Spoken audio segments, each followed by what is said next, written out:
Saiwan, Abal, Hawashinawa, Man, Rai, Kaya, Lamka, Amalakwath, Allah, Ra, Ahad, Wani, Wadi Yahweh, Wadi Yahshua.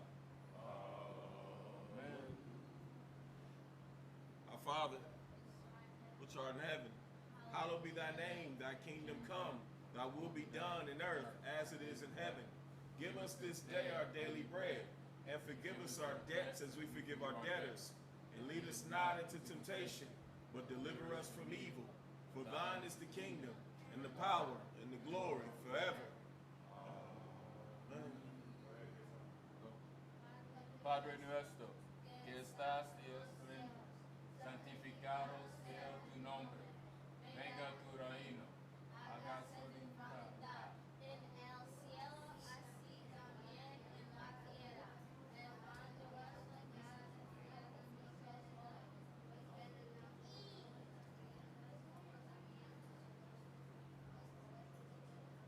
hoy.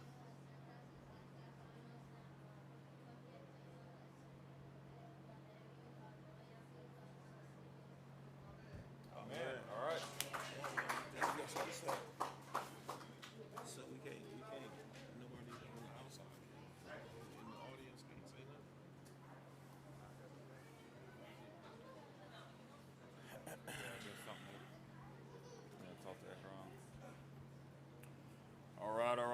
All right, shalom, family. How's everybody doing? Bless. All right, so tonight's lesson is a true nation needs true love. All right? A true nation needs true love. Let's get into it. Get the book of Luke, chapter 10, verse 27. Gotta need love. Luke, chapter 10 and verse 27. Book of Luke, chapter 10 and verse 27. And he answering said, Thou shalt love the Lord thy God with all thy heart, and with all thy soul, and with all thy strength, and with all thy mind, and thy neighbor as thyself. It said in what? And thy neighbor as thyself. So now, this is something he's making reference to. He said, look, thou shalt love the Lord thy God with all thy heart, and with all thy soul, and with all thy strength, and with all thy mind. And he said, furthermore, those things not only apply to the Most High, but it says, and thy neighbor as thyself. I want you guys to meditate on that. When you look at yourselves, think about everything you do for yourself.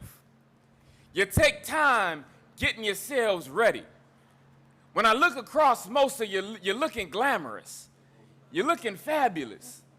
That wasn't something you just threw on in 2 minutes. You took your time to pick out each ornament. You took your time to pick out each accessory. You made sure brothers in here got the shades. You made sure the shades is on point. So you made sure the head wraps match the dress, match the beads. I see you. You took time and diligence into taking each component to put the outfit together. Furthermore, we do that not only the day-to-day, but we also make sure we go to buy things, we buy the best that we can to make ourselves look and feel good. We buy the best cologne, perfume, shoes, you name it, We buy to make ourselves look good. We do all this to glamorize ourselves, but yet and still, what do we do to glamorize our neighbor? Because when you're thinking about these things on a physical, most of us are lacking on a spiritual.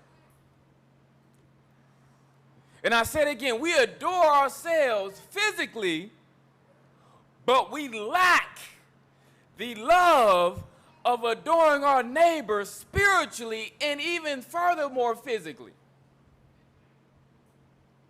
We're going to meditate on that. Get 1 John 3 and 11. Because this is the anthem. Because in order to build as a nation, you have to build and adorn your nation as you would yourself. Somebody say we got to do better. Because if you're not building each other in the same mindset, the same compassion, the same love as you do yourself, the nation is never going to get built. This is what it is the Most High was trying to teach them, and what Yahweh Shai was trying to teach this lawyer at the time.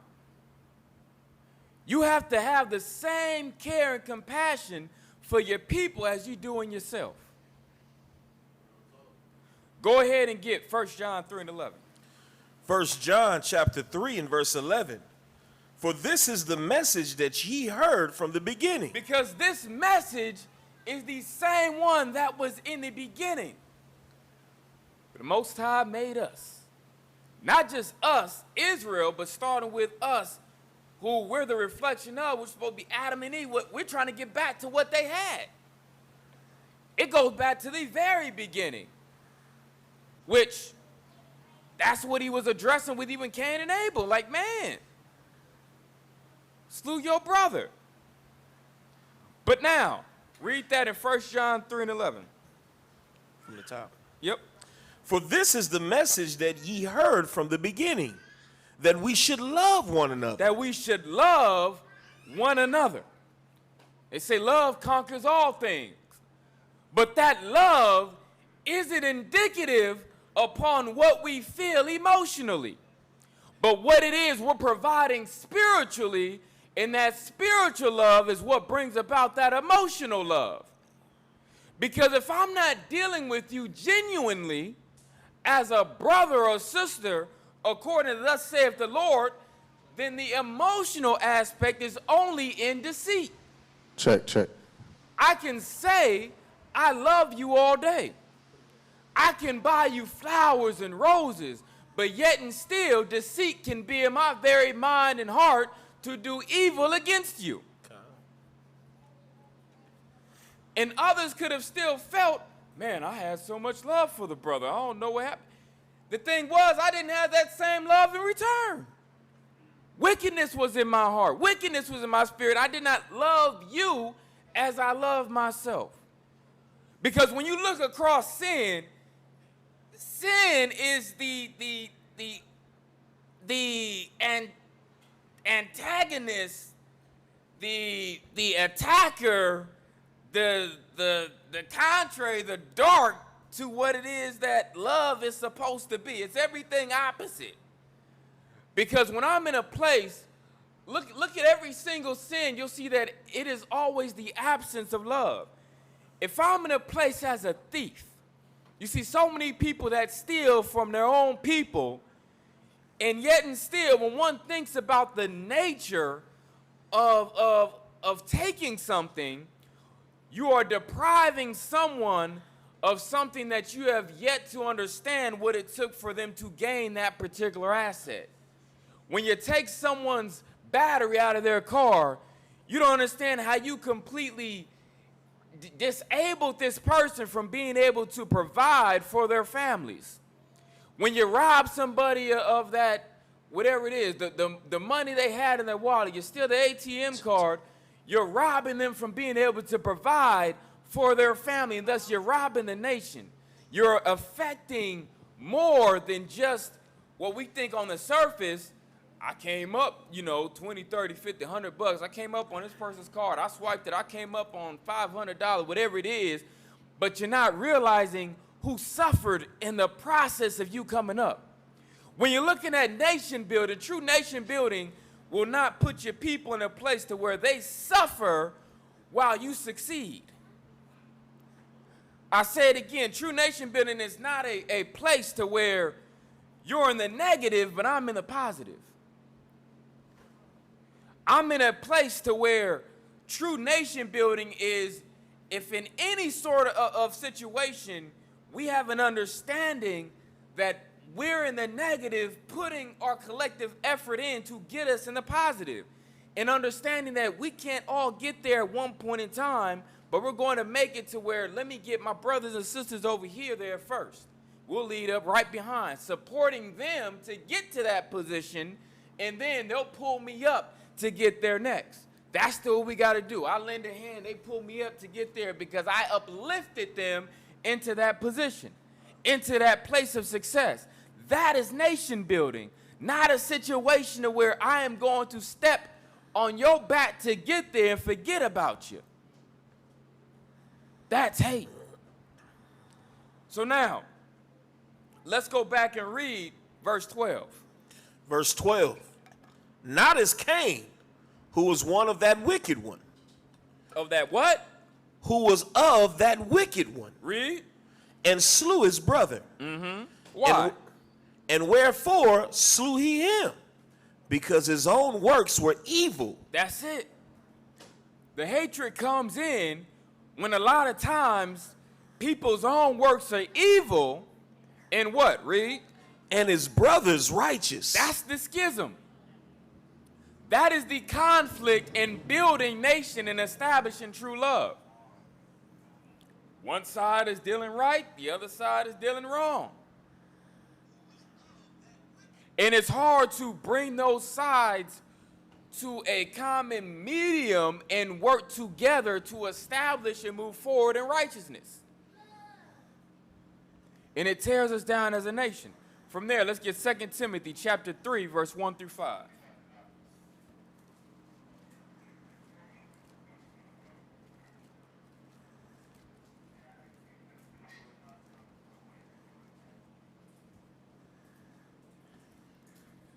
Second Timothy chapter 3 and verse 5. Having a form of godliness, but denying the power thereof. From such turn away. 2 Timothy chapter 3, verse 1 through 5. Salakia. Verse 1. This know also. So it says, look, understand this, read. That in the last days. Which times we're living in, read. Perilous times shall come. Perilous times shall come. Let's define perilous. Let's get the definition. It says perilous, involving or full of grave risk, hazardous, dangerous. So it's telling you dangerous times shall come. What are these dangers that shall come? Let's read. Verse 2. For men shall be lovers of their own selves. Now, we just read before, love thy neighbor as thyself. Now we're seeing this is a dangerous thing for men to be lovers of their own selves. Why is that? Because this is a level of loving your own self that has now become toxic. Like the brother brought out eloquently this past Sabbath, was dealing with that good and evil. When you have just good, it's beautiful, but tainted with some evil, the whole thing is bad. Even though there's good in it. So even though you have it to where loving yourself is good, but this is to a level that becomes toxic because now you're negating the love towards others. And it has become a overly compulsive, a selfish love instead of a selfless love. Read on. Covetous, boasters, proud, blasphemers, disobedient to parents, unthankful, unholy. All of these things are toxic, and not only toxic, but they are dangerous, hazardous, because of the level of wickedness it allows to come in and breed. Read on. Without natural affection, truce breakers, false accusers, incontinent, fierce, despisers of those that are good, traitors, heady, high-minded, lovers of pleasures more than lovers of God, having a form of godliness, but denying the power thereof. From such turn away. So now you have it in a place to where all of these things are a recipe for disaster. All of these things are things that within our nation we suffer from, that is destroying us. And some of these things enter in and out of our spirits of many of us in this very room. Many of us who were also once in this room. These things are schisms even amongst those who profess themselves to be Israelites. These are problems that come in and start to destroy us. But there's hope. It's called repentance. It's called a nation. It's called unity. Because these are spirits that you have to exorcise up out of the nation. And you cannot allow them to fester, to breed here. That's the whole problem with virgin daughter Babylon, the mother of all harlots, because as a mother, what does it do? It nurtures wickedness here. It takes it from the youth and brings it and feeds it. As a mother does and gives suck to its own child, so Babylon does with wickedness. Somebody say, come up out of here, my people. Nevertheless, let's go ahead and get Ecclesiastes chapter 12 and verse 9. Ecclesiastes chapter 12 and verse 9. I said, shoot, got me some rest last night. Ecclesiastes chapter 12 and verse 9. Ecclesiastes chapter 12 and verse 9. And moreover, because the preacher was wise. Because the preacher was what? Because the preacher was wise. Read. He still taught the people knowledge. See that because he was wise, he taught, he instructed the people. Read. Yea, he gave good heed and sought out and set in order many proverbs. He sought out and set in order many proverbs. It takes wisdom to construct and to build anything. And the more complex the building, the more wisdom it takes to understand how to make it successful. Just like with a business, we have to build things successfully. And even in the midst of building something, there's still so many different angles you have to look at to fine-tune it and perfect it. Because it takes years to build a successful business.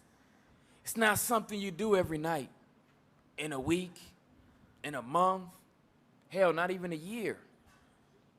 But years of labor, trial and error. I tried this failed, so I tried something else, that failed, and I tried this, and I had some success, not as much as what I wanted to, but when I tried this, it finally worked, and I got the success I was looking for. I just had to build upon it now.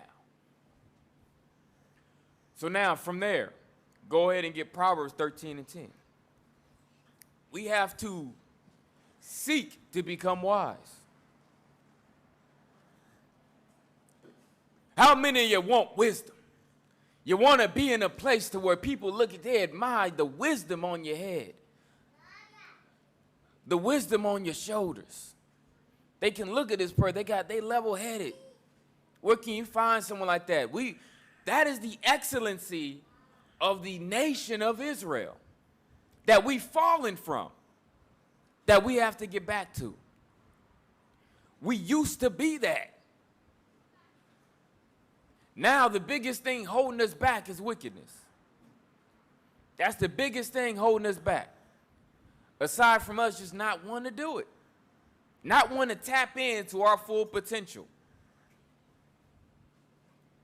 Go ahead and read. Proverbs chapter 13 and verse 10. Only by pride cometh contention. See that? Pride is the thing that brings forth contention. Because now I want to actually define that. Go ahead and define contention.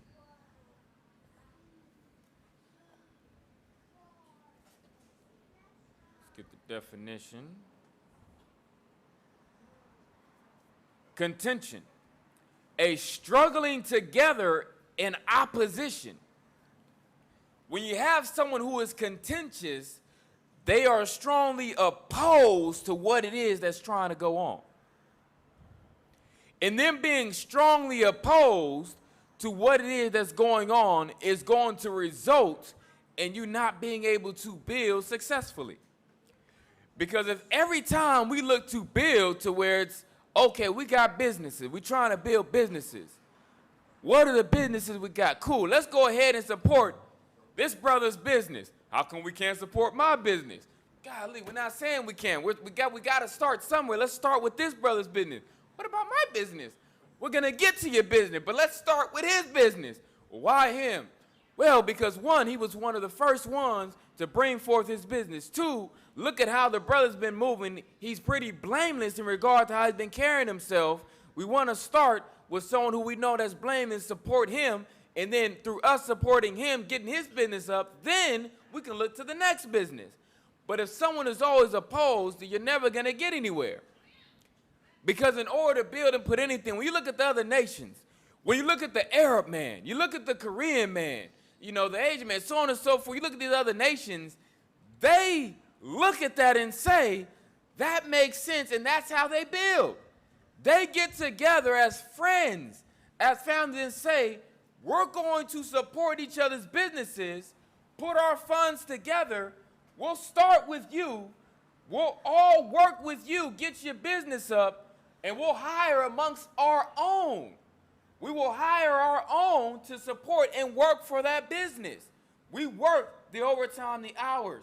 We don't let anyone else in. We work and build, and the revenue we get from that, we then take that and start the next business. Now we move under to the next person. We get them set up, then we move on to the next person. And that's how literally, when you talk to them, that's how they get these nail salons. That's how they get these laundromats. They save and get one, and they help and work their butts off to support each other. And that's why you see them when they work, and even like Kinley Thorne, the same thing. It's all, they all family in there.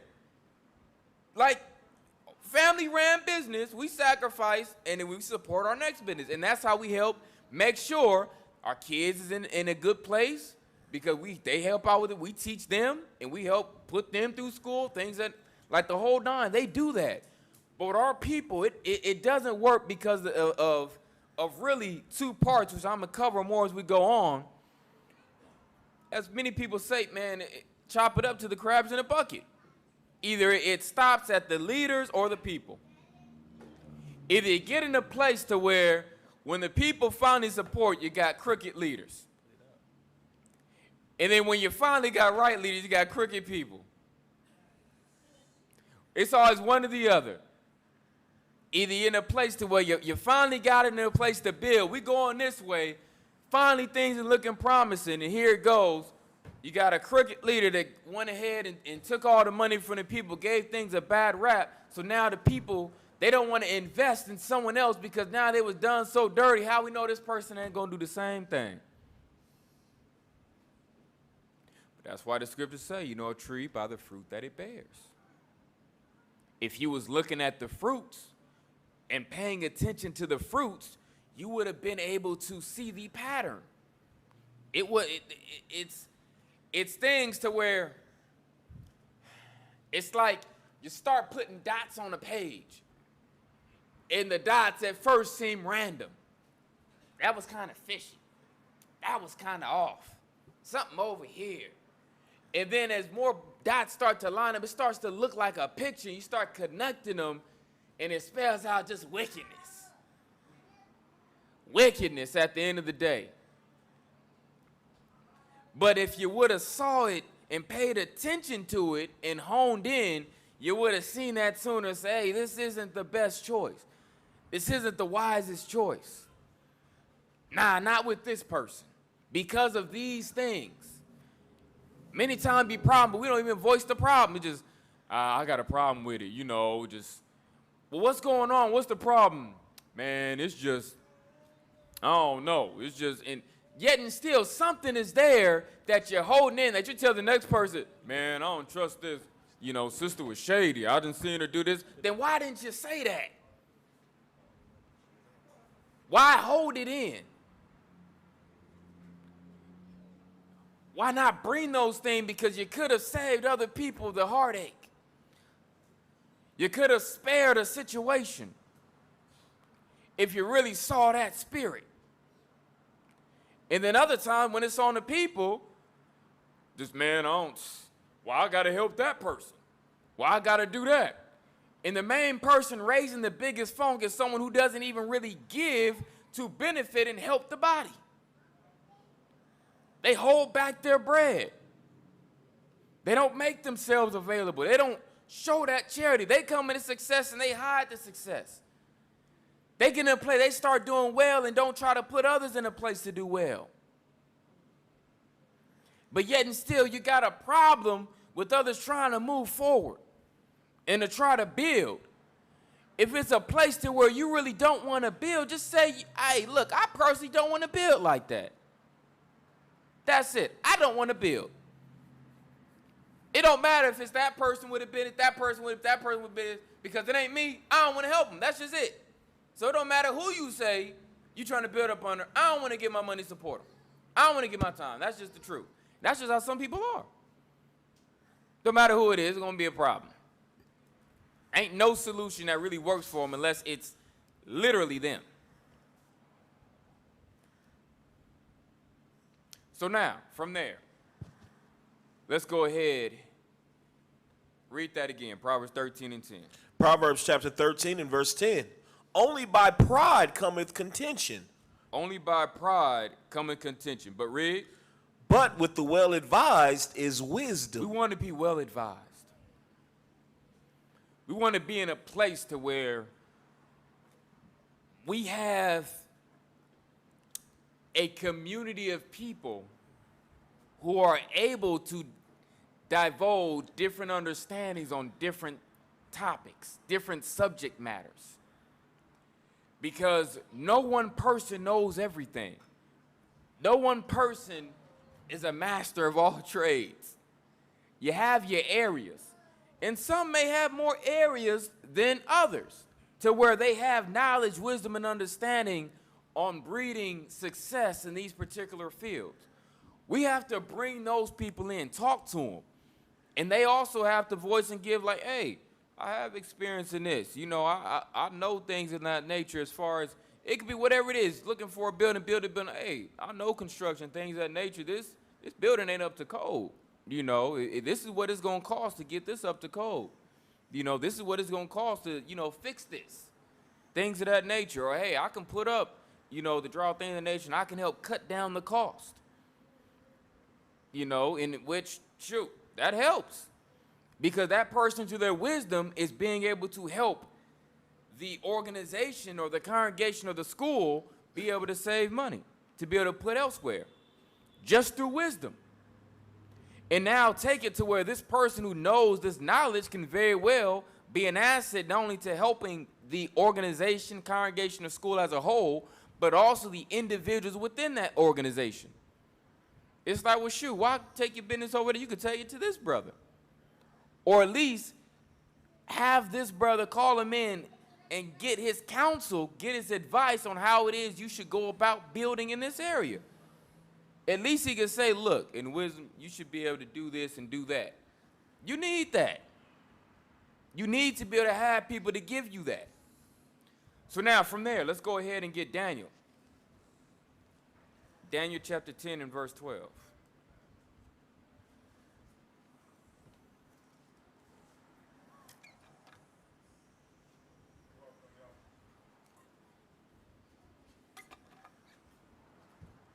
Let's get Daniel chapter 10 and verse 12. Daniel chapter 10 and verse 12. Then said he unto me, Fear not, Daniel, for from the first day that thou didst set thine heart to understand. That thou didst what? Set thine heart to understand. Read. And to chasten thyself before thy God. To do what to thyself? To chasten thyself before thy God. Thy words were heard, and I am come for thy words. So now the two biggest things we have to do is put ourselves in a place to where we desire to understand. understand. A lot of us, we get to a place we do not desire to understand things. We do not desire to obtain knowledge and information to better ourselves. And then to not only better ourselves, but through bettering ourselves, it also helps better our families, our household, our spouse, our children. And then through bettering the family, the household, you help to better the nation. Because then you take that information outside your household and you pass it to another brother or sister. And who passes it on to another brother or sister. So that will become more knowledgeable on how to build in other areas. Because this is still a business. I'm in a place to where I can say I run 4 businesses. 2 volunteer, 2 paid. And the 2 paid, getting in a place to where gonna bring it to the body. To get them in a better place, get them financial literacy, get them in a place to where they can prosper and have success. That's how you build. You empower the people. You teach them knowledge, understanding. You put them in a place to where, let me show you these things so that you can have better success. So that you can know about better services that can be a better help to you that many of our people are ignorant about. Everybody receive a paycheck, but them paychecks don't come with instructions. So we spend recklessly. It don't come with instructions. Hey, save me here, spend me here. Shouldn't spend me over there. Oh, you're going negative. Oh, wasn't a good call. I don't know. Shoes instead of diapers, not a wise choice. I don't know. Spending all that money on clothes, but you ain't putting none away for savings. I don't know. Don't come with instructions. So now, from there, let's get Ecclesiastes chapter 10 and verse 10. Because that's the biggest thing. We have got to, and let me get it. We have got to chasten ourselves. Because when you look at to chasten or chastise, it means to restrain or subdue. Many of us are not that well versed or disciplined to restrain ourselves and make ourselves do what it is that we need to do.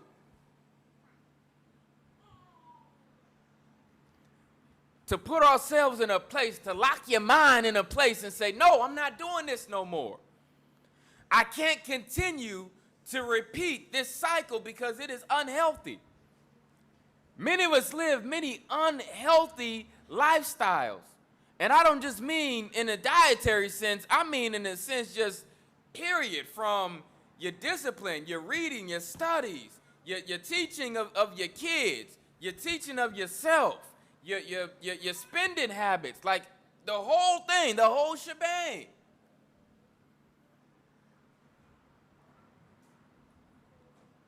But now look to your neighbor and say, neighbor, it's time for a change. It's time for a change. We got to get it right. Because many of you, like, I see your faces, it's like, damn, that is true. I do a lot of that stuff. Like, man, I got to change it. But why do we continue to put off from day to day? Instead of grabbing the bull by the horns and saying, not no more. Got to get it right. Because we're suffering. Through our mistakes, we're suffering. Because mistakes cost. It costs you, your family, and then ultimately the nation. And it's like, think about the story. Think about the story like when David was bringing back the Ark of the Covenant. And you had the brother who thought the Ark was going to fall, and he reached for it and got put to death. But he forgot just that fast what the Most High said, hey, I already said who's supposed to be touching it. Pay attention. Attention to detail, teamwork is the key. Same thing with Achan's wickedness. We was getting put to death by the thousands because of one man. Didn't listen. But that's the story of Israel. We don't listen. We don't listen. It's like we have to be damn near on life and death to really like, all right, I'm going to change. Now from there, get to Ecclesiastes 10 and 10. Read that. Ecclesiastes chapter 10 and verse 10. If the iron be blunt, and he do not whet the sword, then must he put to more strength. But wisdom is profitable to direct. So now, it says, well, look, one of the things we have to understand is if we don't, I'm going to read it again. I'm breaking it down part by part. If the iron be blunt, and he do not whet the sword, then must he put to more strength. Pause. You ever think about when you're in a place and you don't handle business and you fall behind on what it is you were supposed to do, you now have to put in more effort that is going to take more time to accomplish something that would have been a whole lot easier had you taken the time to do it when you should have done it in the first place. Makes sense? When you have a place to where you should have been checking the maintenance on your car, but you let it go on so long without checking it that now you got maintenance issues that could have been prevented or caught earlier before the problem was made worse. But you let it go on. Again, you use dishes in the house. Instead of washing the dishes after you use them, you let them pile up.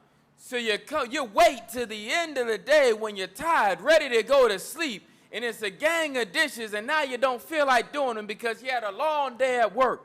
Then you had a long time, sitting and trying to, and cooking and getting the kids ready for bed, and now it's dishes in the sink.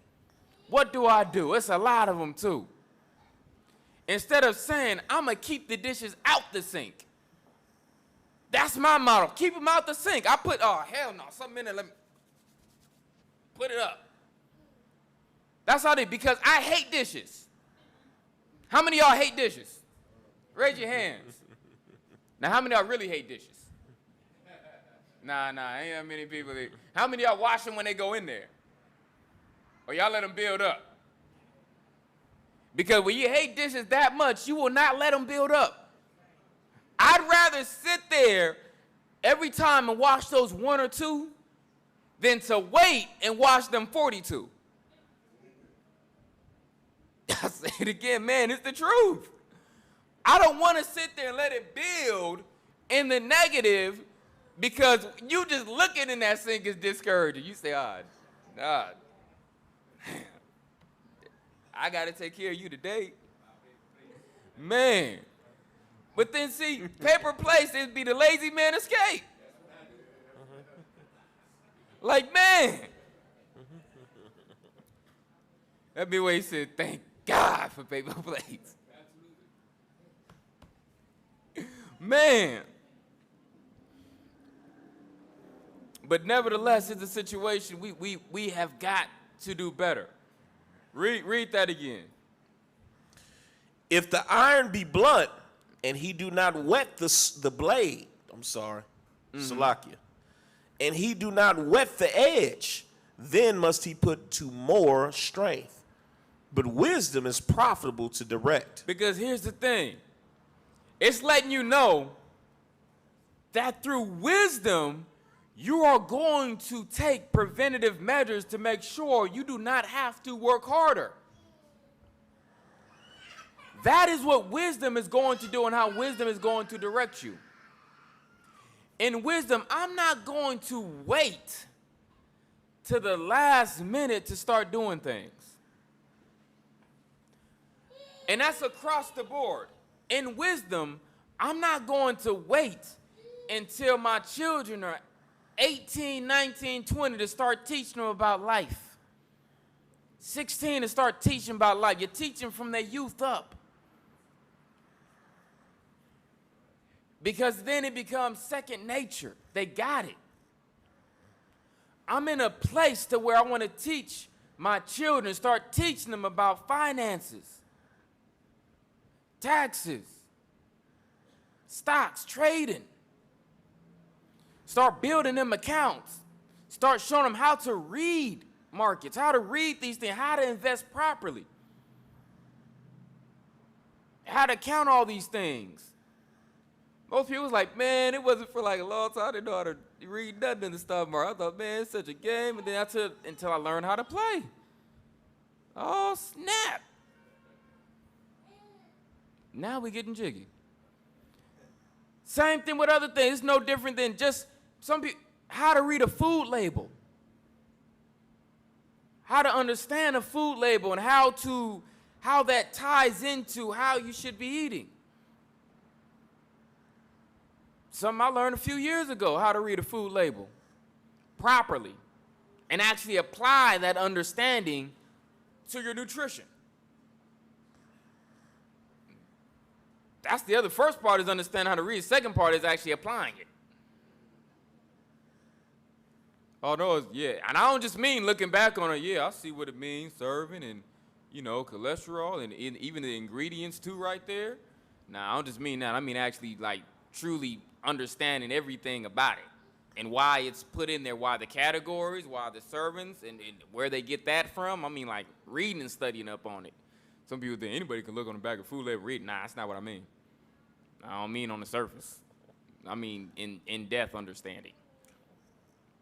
Same thing when it comes down to, understanding everything. We have to be in a place to where we look and we desire to know, because us not knowing is what hurts us. They say ignorance is bliss. Ignorance is not bliss. Ignorance is stressful. Ignorance will have you in debt. Ignorance will have you making a hell of a lot more mistakes than you need to. And it's like, only if I would have known. And a lot of that goes to only if someone taught you. On top of if you were willing to learn. You got to have someone teach you, but you got to be willing to learn what you need to be taught.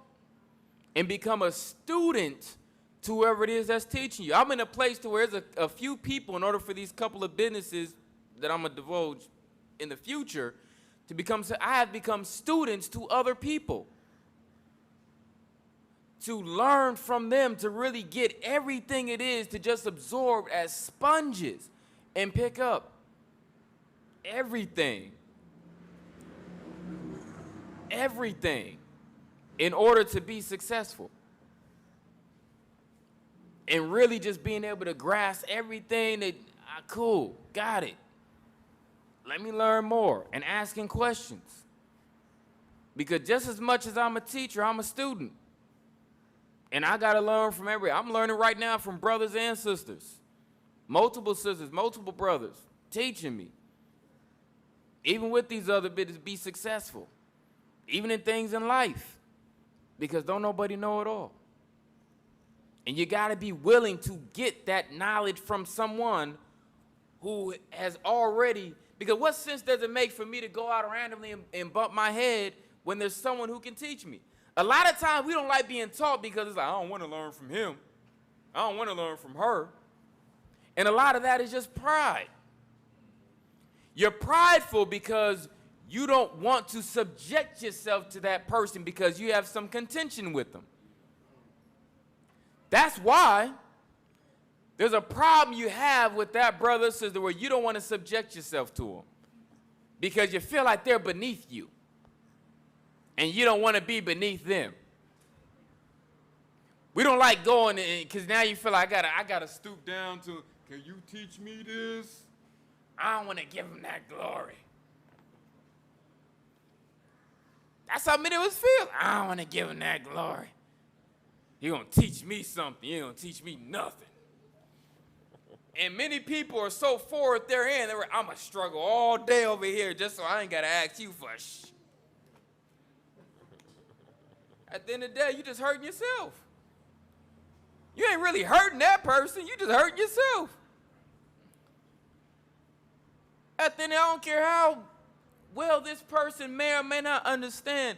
Someone may not know a lick of how to really break down a prophecy, but yet and still can teach you everything you need to know on the checks and balances of your bank account. Not a problem. Let me learn that from you. And I can teach you these other things. You teach me these things. That's the way it works. So now, from there, let's go ahead and let's get Luke chapter 10 and verse 2. Let's get Luke chapter 10 and verse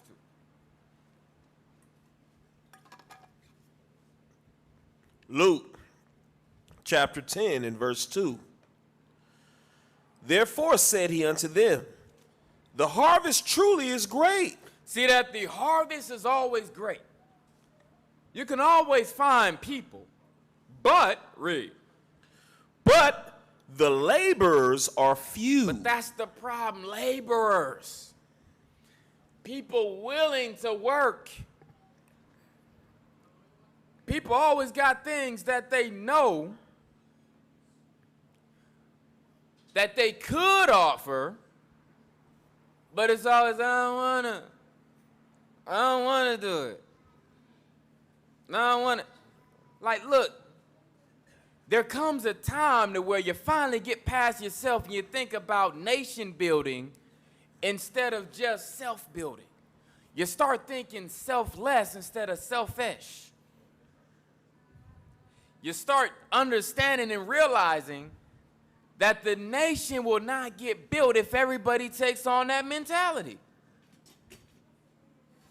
And we always try to put on the next person, well, let them do that. Let them get involved. I ain't going to do nothing. When that's not the way it works. That's not teamwork. Teamwork is where together everyone achieves more. Because we all put in and we all labor that we all may reap a reward. Because once again, go to Proverbs, back to Proverbs. Let's get Proverbs 10 and 12.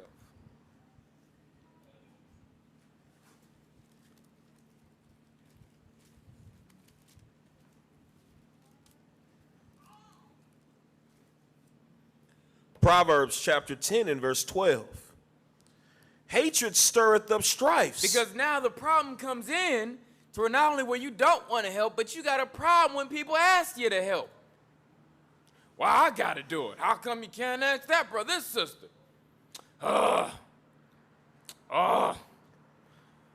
That's where strife comes in because you're just selfish.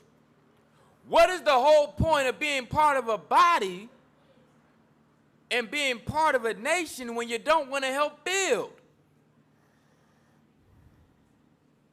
You might as well just kept doing your own thing. Because that's all you really want to do. Don't want nobody to tell you nothing. Don't want nobody to ask you for nothing. And you don't want to give nothing. Everything's a problem. So now, it's a situation where everything is a problem, and that is the where the strife comes in and where all the contentions start. But read. But love covereth all sins. Because if you had true love, those things wouldn't be an issue. Those contentions wouldn't be there. All those other spirits that we talked about earlier wouldn't come into play. Because you would understand through wisdom, we got to start somewhere. We got to build somewhere. We got to start somewhere. Hell, as long as we're building and we're working collectively, we got the same vision and goals, which we can check. Are you on one accord? You got the same vision. Do you understand the vision? Do you understand the vision? Do you understand the vision? We all understand the vision. Let's build and let's make it work. And let's do that over time to become successful. So now, from there, get 2 Timothy 2 and 4.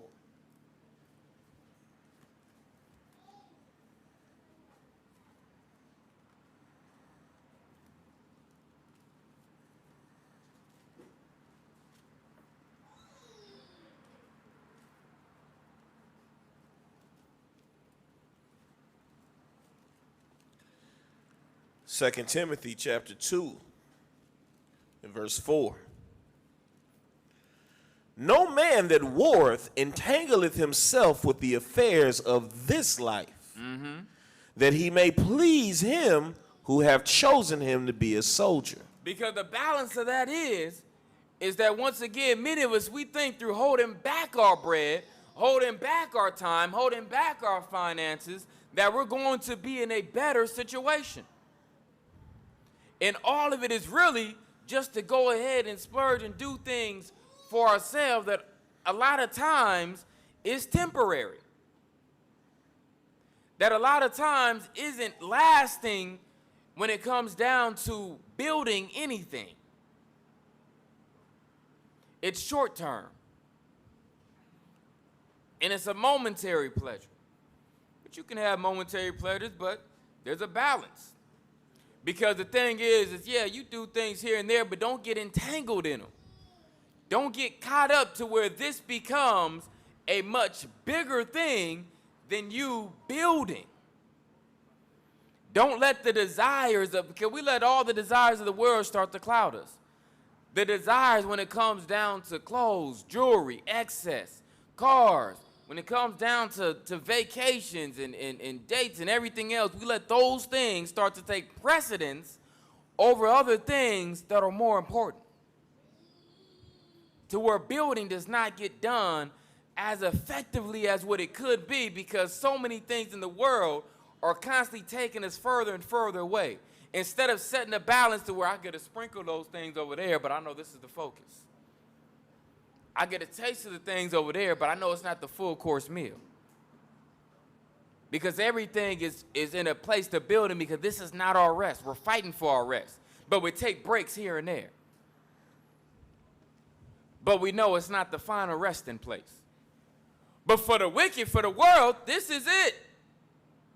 Y'all ain't nothing coming out. Build it here. Build it now. Build it big. Big it wow. That's what the world teaches.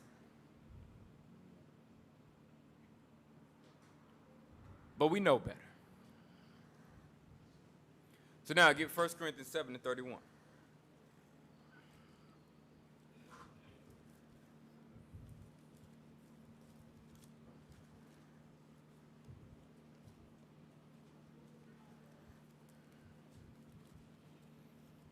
Read 1 Corinthians chapter 7 in verse 31. 1 Corinthians chapter 7 and verse 31. And they that use this world as not abusing it. And that's it. Use it, but don't abuse it. Don't over. Where there's excess. Read on. Why? For the fashion of this world passeth away. That's the thing we have to understand. All these things are temporary. Because the fashion of this world is fast passing. And it is going to vanish. Well, it ain't just going to disappear. It's going to get destroyed. But nevertheless, it ain't going to be here no more. And it ain't going to matter. Because it's like we said, we're fighting for the kingdom to come, but yet and still you have some people who are trying to build this kingdom here instead of building it in the world to come. And that become their focus, and many, get taken away. But now from there, it gets 2 Timothy chapter 2 and verse 5. And then we're going to get 1 John chapter 3.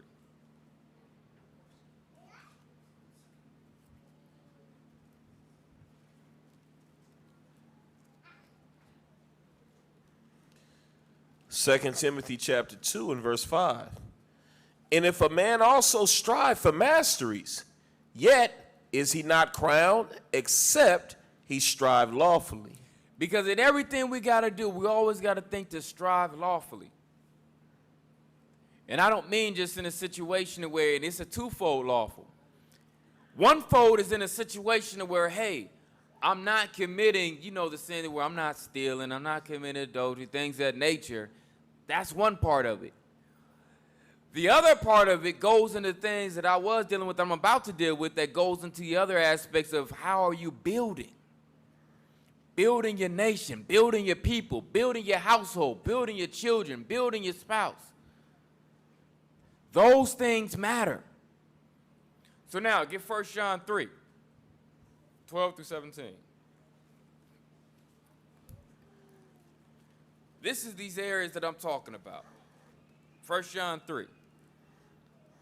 1 John chapter 3 and verse 12. You can actually start at verse 14. Verse 14. We know that we have passed from death unto life because we love the brethren. He that loveth not his brother. Because we love who? Because we love the brethren. Read. He that loveth not his brother abideth in death. Still talking about that love. Read on. Whosoever hateth his brother is a murderer. Now we dealing with hate. Let's read. And ye know that no murderer hath eternal life abiding in him. And most people answer that easy. I'm not a murderer. I don't hate my brother. I love my brother. But yet and still, many of us, we thinking in the emotional sense. But read on. Hereby perceive we the love of God, because he laid down his life for us. He did what? He laid down his life for us. And that's a twofold.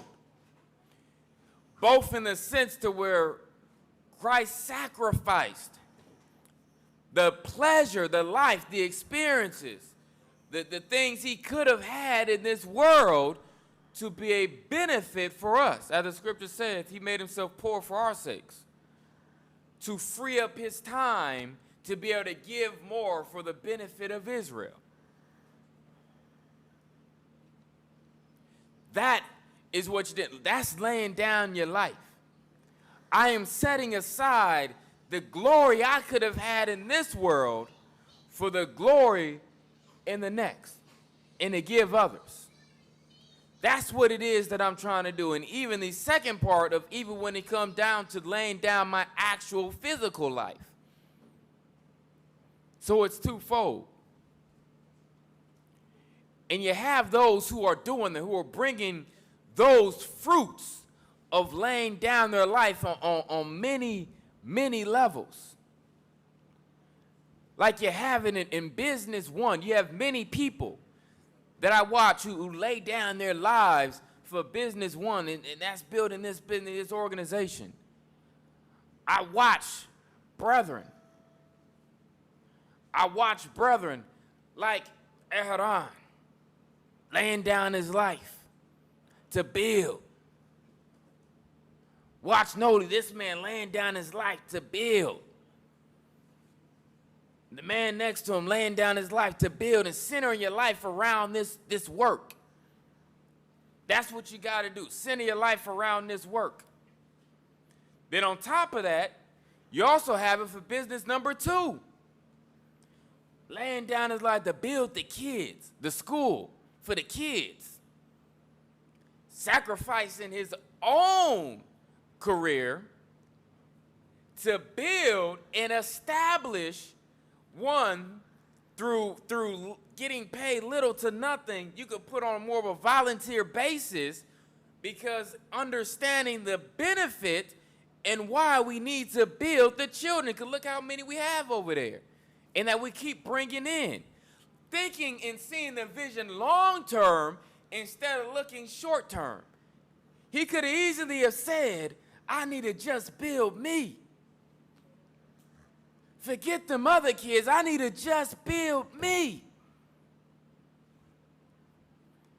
But he made the sacrifice to build others.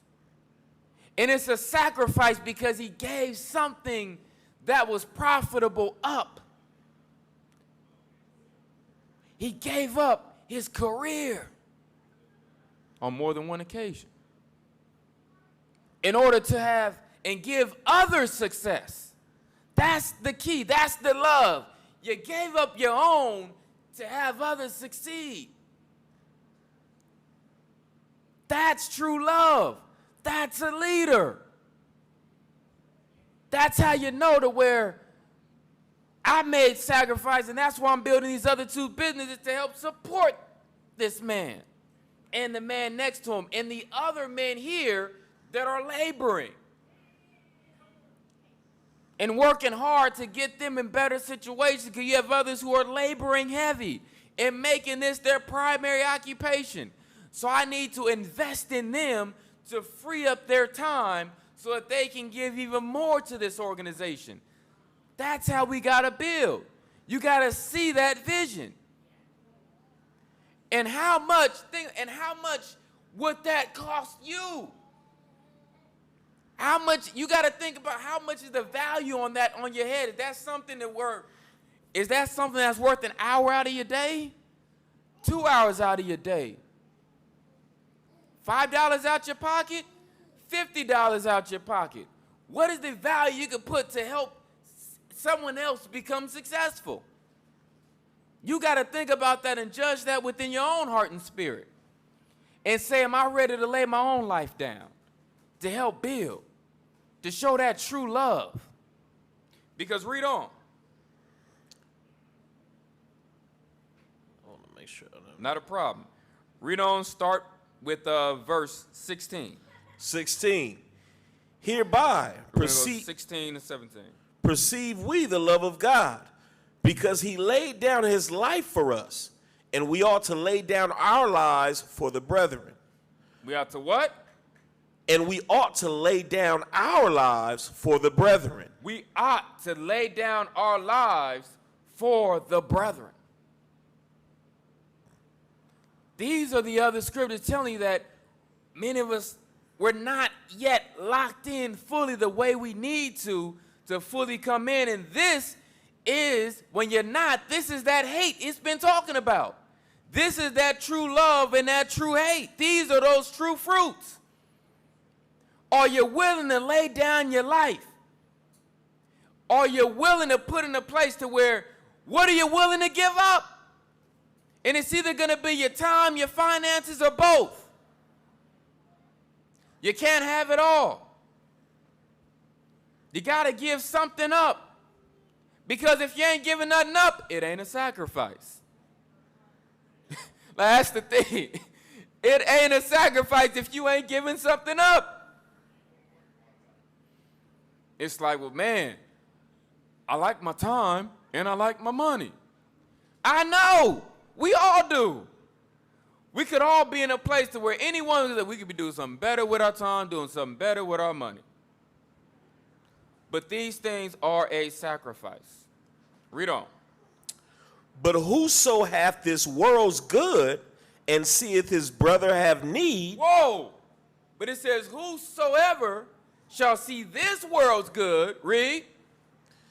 And seeth his brother have need. But you see your brother, your sister has need, read. And shutteth up his bowels of compassion from him. How dwelleth the love of God in him? How? If you see your brother, your sister has need, and you're in a place to where you hold back your time, you hold back your finances, how then can you say you love your brother? It's like I say all the time, bring your recycles. Someone says, I need my recycles. We all need our recycles. But you're sacrificing so that others may benefit. Otherwise, you ain't sacrificing. You're holding back your bread, and you hate your brother, and that is what it's doing. You're a murderer. Because you're sitting there, and you're stealing life away. Because when you look at murder, you're taking away someone's life. To where when you're holding back your bread, you're taking away someone's life. You're taking away their betterment. You could be putting them in a better situation. Why do you think the Most High always has such a problem when we wouldn't take care of the fatherless and the widows? You're holding back your bread. You're holding back your time to help build them up. Why do you think the Most High has such a problem to where you're thinking in a place to where, let me marry this woman before you're thinking, let me help build up her children? Because in a place you're not thinking of the best interest of nation building, but the best interest of yourself. And those things are detrimental to building because you're taking away the life of others. The quality that they could be having because the quality you're trying to give yourself. Instead of trying to be a benefit to others. So now, read that last part again. Read that actually last 17 again.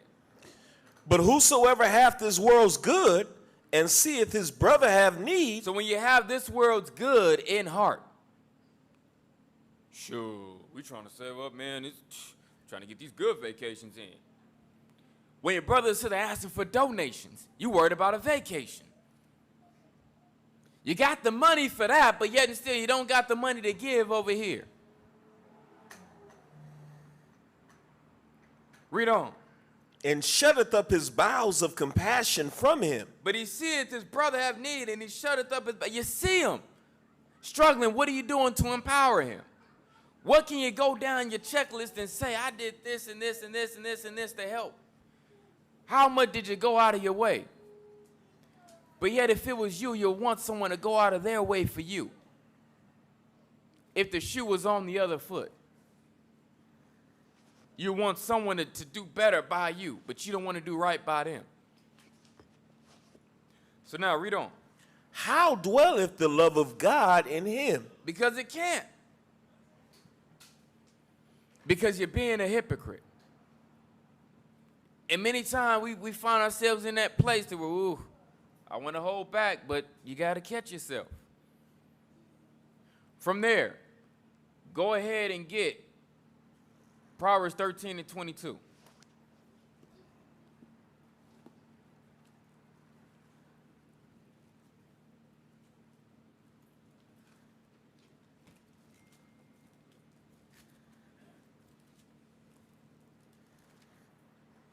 Proverbs chapter 13 and verse 22. A good man, What kind of man? a good man Read. leaveth an inheritance to his children's children. Now, when we're looking at those things and we analyze our habits, look at our people, and we continue a rinse, wash, repeat cycle of leaving nothing to our children, let alone our children's children. And the biggest thing that we do leave them is debt. Our people, because this is the thing, and it doesn't even mean necessarily, because one may say, well, I'm not a wealthy person to have it to leave millions or hundreds of thousands of finances to my children. So how then can I fulfill this, and how then do I lack in this? Well, the problem is that many of us don't try to do that. Many of us focus on so much more on how to take care of ourselves now and live glamorously that we don't look to invest later on. We look to spend and use now. We don't look to put away for later. And so, through not putting away for later, knowing we will surely die, which most of our people are dying, especially dropping dead 52, 53, 54, 55, 56. It's like the average ages I know most people be dropping of our people. Am I lying? You'd be like, man, and if they ain't died before that, because of some reason, it is rare to see our people 60s and up. It is rare to see our people in that case. Am I lying? But yet and still, we don't even make sure we have a life insurance policy. We don't even make sure. Think about it. We fail in our lives while we're living to be able to put something away for our children, and we also fail in our deaths.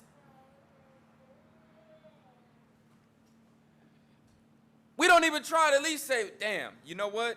The least I'm going to do is put away this $50 into this life insurance policy, make sure if I go, my kids is all right. They got something. that they have that they can at least be in a better situation. I actually knew, I know a millionaire. Him and his brother both inherited $1 million through their mother's death.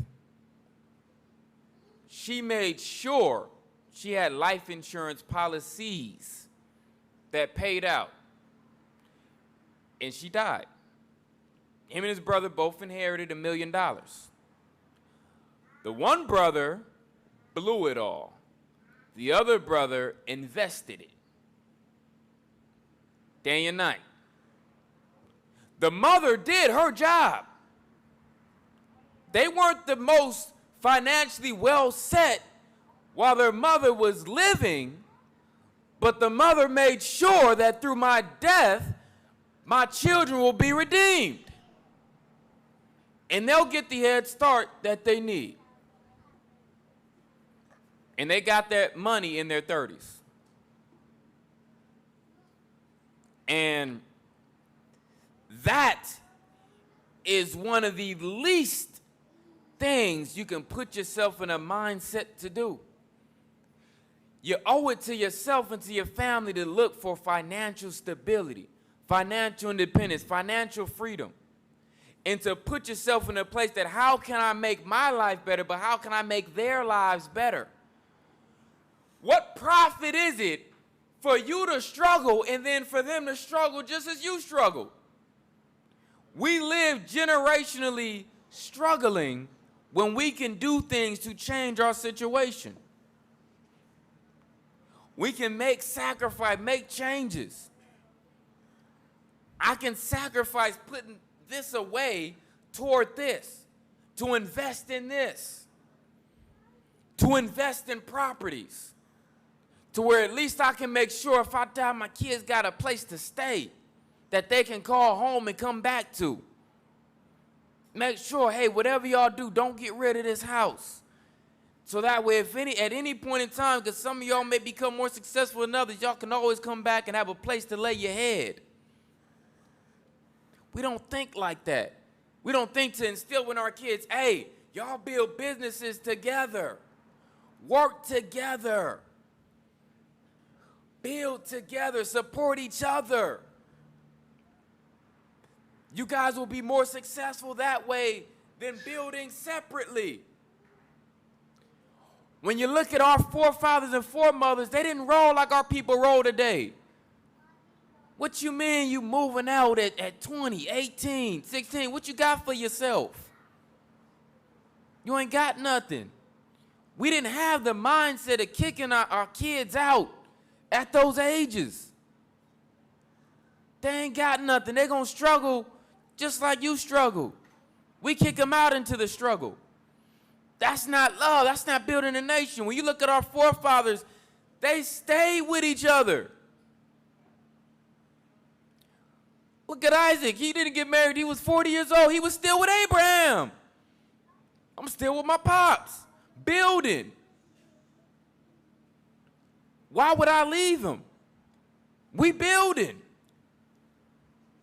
What sense does it make if we are building this empire and I break off from this empire to start building over here? I'm going to have to build from the ground up, and I'm going to struggle, and it's going to take longer to build. I'll continue to work with this empire. After him, I take the empire over and continue to build it. That's the way generational wealth works. Look at how the wealthy do, how the rich do. They don't send their kids off to do their own thing. No, your thing is right here with me. Who do you think taking this? One day I'm going to die. Who's going to take it over? You. The wealthy, they don't think, Larry, what do you mean? What do you think you're going to go do your own thing? Where? How? Doing this with me. They build like that, and they teach their kids from a young age to value building what it is that I established and to take it over. Because even if they don't see the value of it in that moment, they're happy they did it 10, 15, 20 years down the line. I didn't always want to take over the family business, but, I mean, hell. I mean, father was already running it. I went to school. I played around and did these other things, but I always knew I was going to come back to the business, but, yeah, I did these other things. But, yeah, now I'm glad I did, because now, I mean, heck, top CEO of the company. That's all they do. They'll let their kid, yeah, you do them little side things, but this is always going to be your main thing. Experiment over there, but you're going to stay over here. Get your feet wet over there, but this is the pool you dipping in and staying in. From there, get Proverbs 13 and 16. Proverbs 13 and verse 16. Every prudent man dealeth with knowledge, but a fool layeth open his folly. So now, every wise person is going to scrutinize information. They're going to look at these things and weigh it out and say, surely this is a good way to go. Surely this is something we need to look into. Surely these are things worth noting or considering because they have this outcome. I will investigate. I will research. I will inquire. I will ask questions. That's what a wise person is going to do. Explore, investigate, discover. Because I need to know the ins and outs so that I can make a wise decision on how to navigate this before I say, you know what? No, in wisdom, this is not a good investment. Or in wisdom, this is a good investment. Or it's a good investment. However, I must put myself in position to make the investment. So now, get Ecclesiastes 11 and 2. I'll say something while he get that. Genesis 29 and in Genesis 30, you will see that Laban, which was Leah and Rachel's father, Jacob, they were keeping the sheep. The women were. And when you go on in the story and you get to 30, chapter 31, Jacob became rich because he kept his uncle's sheep. So the wealth was passed down that way. But go ahead. Go ahead and get Ecclesiastes chapter 11 and go ahead and read verse 1 and 2. Ecclesiastes chapter 11 and verse 1. Cast thy bread upon the waters, for thou shalt find it after many days. Read. Give a portion to 7, and also to 8, for thou knowest not what evil shall be upon the earth. So why do I bring this out? If I have a place in a situation where if I go ahead and I cast whatever it is, I cast some bread into the water, whatever it is, it can float downstream, but it's not going to do nothing for me. But now if I go ahead and I take that bread and I part it amongst these people, these 7, these 8, I'm in a place to where I am investing in these people and doing a good deed and a good act that puts alms away for later. Because what the scriptures has let you know, it is a wise thing to forge alliances and to build with other people. Because you don't know what perilous times may lie ahead to where I might need these 7 or 8 people later.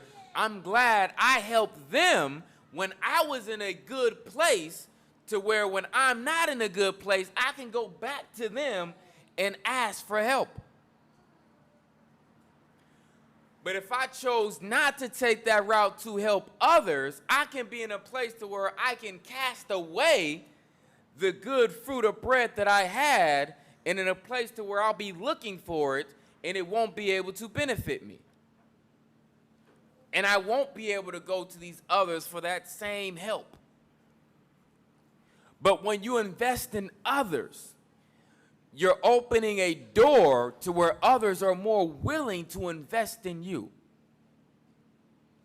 As long as both of y'all dealing righteously. You're going to have that. Because it's going to be so much harder to build in it alone, actually. So much harder to build alone. so much longer, so much harder of a fight. But when you invest in others and you take that time, because that little bit ain't really going to hurt you. Because when you invest in others, they're going to say, look, I'm going to turn back around and make sure I invest back in you. Y'all seen that, man, what was the name of that movie came out, Biggie Smalls? What's the name of it? Notorious, B.I.G., what that is? Notorious? Notorious. All right. So Notorious, that movie. Remember when he's talking with his friend, because his friend, he, actually, went to jail, he fessed up, hey, I did it, I took the fall, went to jail, but yet and still, when he got out, hey, what Biggie make sure he did? He set aside that money for him. Said, look, hey, I owe you this. He said, man, you don't owe me that. You don't owe me that. He said, nah, I do. That's scriptural. Literally, the scripture lets you know when a situation, when you come into money, you owe your friend. You are wicked if you do not cut your friend something. That friend has been there with you, ride or die, holding you down, making sure they had your back. They was there with you. You owe them financially if they were there with you, helping you out. That is something that you are supposed to do. That was something that he had enough sense to know that, hey, you took this fall for me. I would not have been here if it was not for you. That's the sense. You got to have enough sense to where I would not have been here if it was not for you. So I do owe you. I do owe you. Many of us forget that. We have certain contended with things like, man, because you got to understand who your friends are. Like, there's a gang of script that go into friendship. So much on a friend, a true friend, that you owe your true friends. I don't mean just anybody, oh, that's my friend. Nah. I mean your true friends. The ones that really had your back. The one that was really there through thick and thin. The one that anything you needed, man, I was there. I helped you with this. I helped you with that. Man, you needed, I bailed you out of jail. I was helping you with this and that and the whole nine. Watching your kids, the whole nine. Buying you groceries, the whole nine. I mean a true friend. You are indebted to your friends. And it ain't necessarily a place to where keeping tabs and you do this, I do this, but it's a relationship that is a give and take. We help each other out. We make sure when I come up, you come up. Ain't a friendship in a situation where what it look like,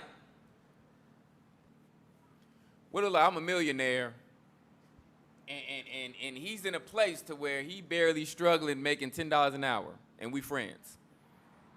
And I got a successful business, and he's struggling trying to start a business. And yet and still, oh yeah, that's my friend. Yeah, that's my buddy over there, good old pal.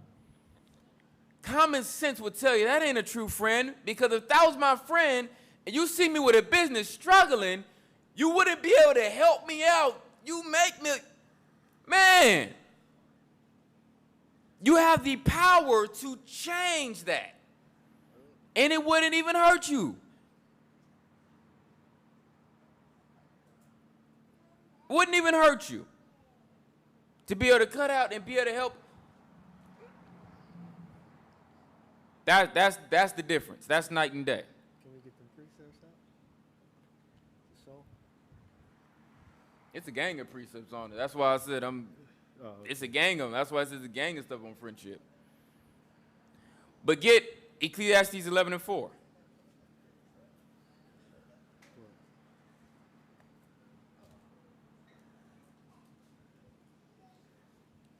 Verse 4.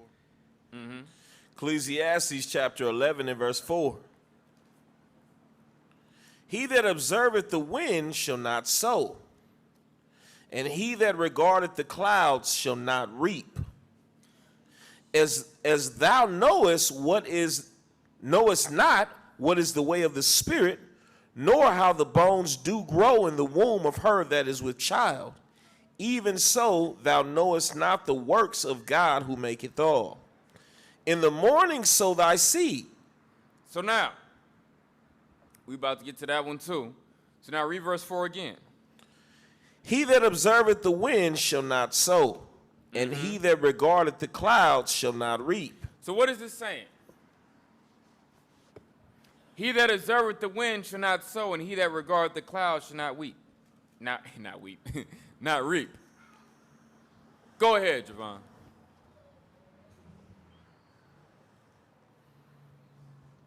Basically, if you just waiting for perfect weather, perfect this, perfect that, you ain't gonna never sow or reap anything, because you trying to wait for something perfect to happen instead of just stepping out on faith and just sowing your seed. It's part of it. Goes even bigger than that. Go ahead.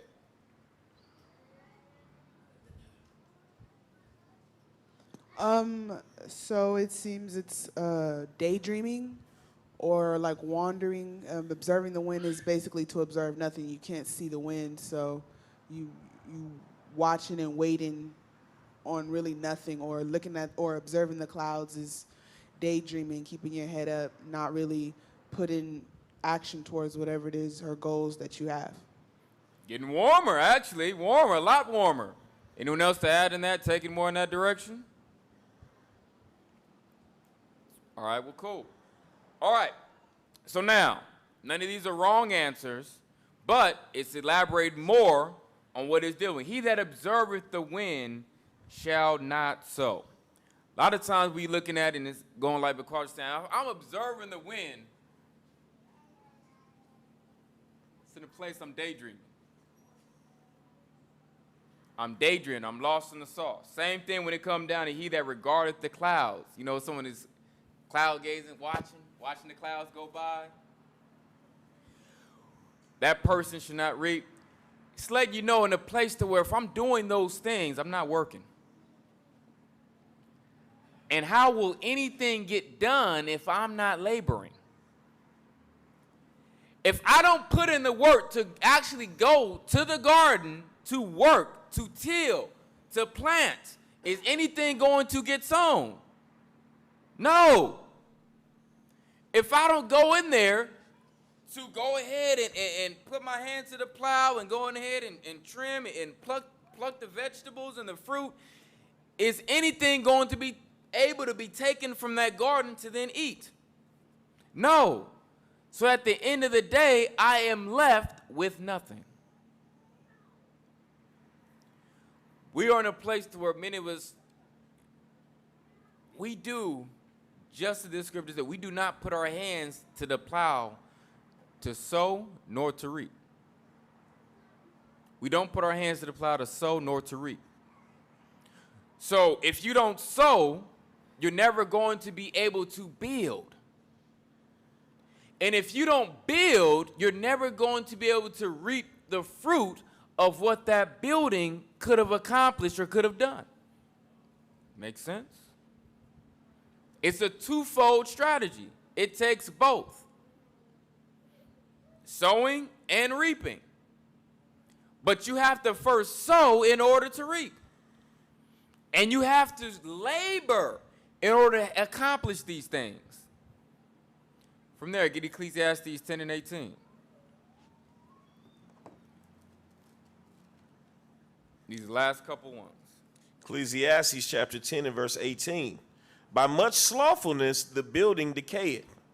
Piggyback right off it. Through slothfulness the building decays. It starts to die. It is not upheld. Read. And through idleness of the hands of the house droppeth through. That's what you're dealing with, idleness. Things start to fall and drop through. They will not be successful because you're not laboring. So it's not going to successful. It's not going to work. Go ahead and get these last two. Get Proverbs 14 and 1 and 1 John 3 and 18. I'm about to run through to wrap it up with these two. I'm out of time. Proverbs 14 and 1. Proverbs chapter 14 and verse 1.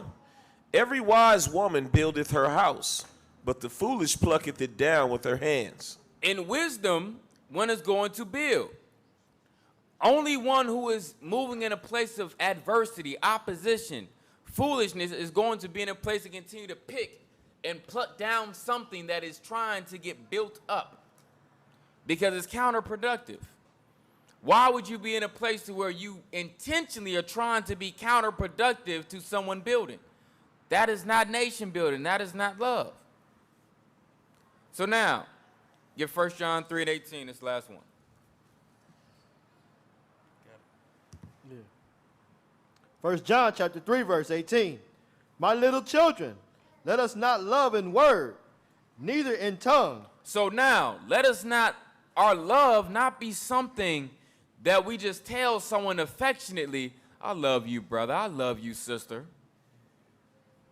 Let us not just be something that we utter out of our mouths, but what? Read. But in deed and in truth. But let it be through our actions that we do one for another.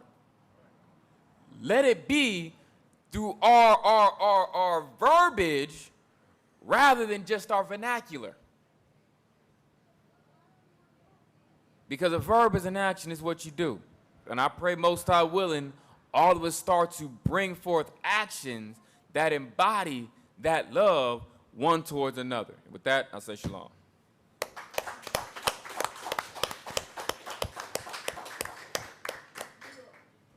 Any announcements? Yes, sir. Got a mic.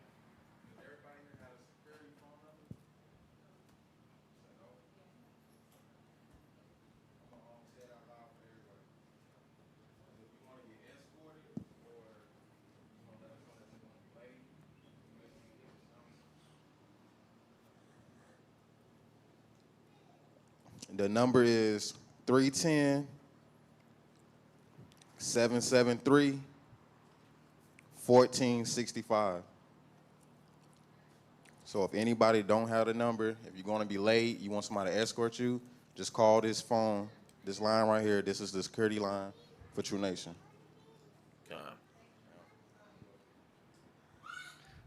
Shalom, everybody. Shalom. Shalom. Hola. Hola. All right. First off, happy new moon. Happy new moon, Ak.